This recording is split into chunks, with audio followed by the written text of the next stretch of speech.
వాళ్ళు నా వీడియోస్ని సబ్స్క్రైబ్ చేస్తున్నారా? చేసుకోకపోతే సబ్స్క్రైబ్ చేస్తుంటే మీకు నోటిఫికేషన్ రూపంలో నా వీడియోస్ వస్తాయి మీకు. ఈరోజు వాక్యరత్నంలో నుంచి కీర్తన గ్రంథం 56వ అధ్యాయం 8వ వాక్యం చదువుతున్నాం. ఈ వాక్యం విన్నారా? దీన్ని ఎప్పుడైనా చదివారా? చదివి ఉంటే నాకు కామెంట్ చేయండి. ఈ చిన్న ప్రార్థన చేస్తున్నాం. ఇప్పుడు వాక్యంలోకి వెళ్ళక ముందు ఒక చిన్న ప్రార్థన చేసుకొని వాక్యంలోకి వెళ్దాం.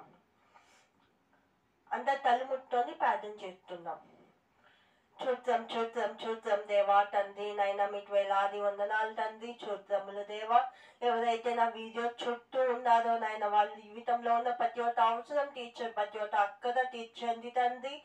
నైనా ఏచురాజా, మీ వాక్య లేఖనాలనైనా ఏచురా చదువుతుండగా నాయన వినదల చెవుల్ని దయించదల మనసుని నాయన ప్రతి ఒక్కరి తను దయించమని వేడుకుంటూ తొద్దు మళ్ళీ ఏచయ్య పేర అది వేడుకుంటున్నాం పరమ తండ్రి.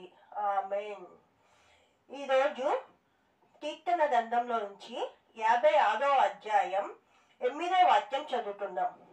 8వ వాక్యంలో కింద చూడండి, నా కన్నీళ్లు నీ బుద్ధిలో నుంచబడి ఉన్నవి, అవి నీ తవిలిలో తనబడును గాక.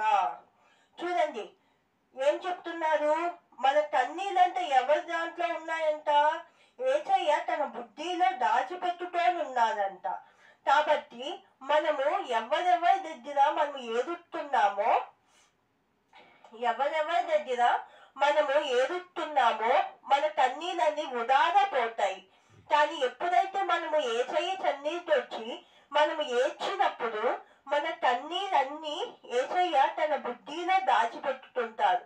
కాబట్టి మనము ఎప్పుడు ఎవరి ముందు ఏడవుతుందా యేసయ్య ముందు ఏడ్చి మన బాధ కన్నీళ్ళన్నీ యేసయ్య ముందు తుమ్మరించుతున్నప్పుడు యేసయ్య మనకి మన కన్నీళ్లు తోస్తాడు.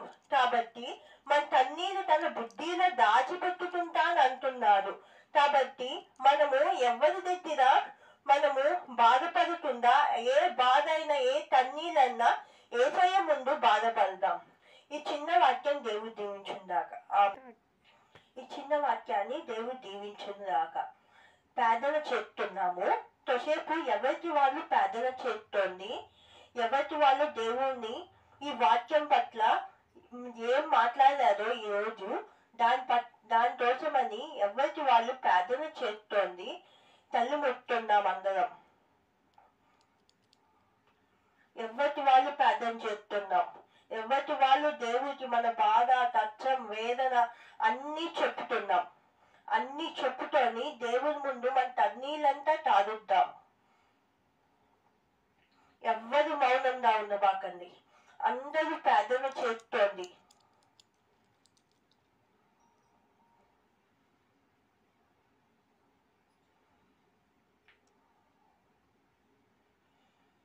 ప్రార్థన చేస్తున్నాం. చూద్దాం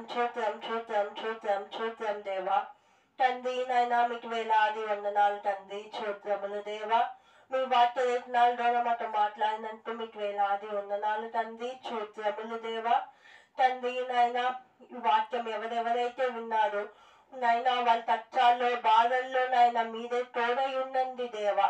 వాళ్ళ కన్నీళ్లు తుడవండి దేవా, వాళ్ళ బాధని తీర్చండి దేవా, వాళ్ళ ప్రతి ఒక్క అవసరం తీర్చండి దేవా. తండ్రి వాళ్ళందరికీ నాయనా యేసురాజా మీరే ప్రతి ఒక్క అవసరం తీర్చమని వేడుకుంటున్నాను దేవా. నాయనా ప్రతి ఒక్క అక్కర తీర్చమని వేడుకుంటున్నాను దేవా. వాళ్ళందరిని దీవించి ఆశీర్వించమని వేడుకుంటూ నాయనా ఈ ప్రార్థనంతా మీరు ఆలోచిస్తున్నారని నమ్ముతూ తొద్దు మళ్ళీ యేసయ్య పేర అది వేడుకుంటున్నాం పరమ తండ్రి. ఆమేన్. కాబట్టి అందరూ ఈ వాక్యాన్ని వినినంటూ మీకు వేలాది వందనాలు స్తోత్రాలు చెల్లిస్తుంటూ ఈ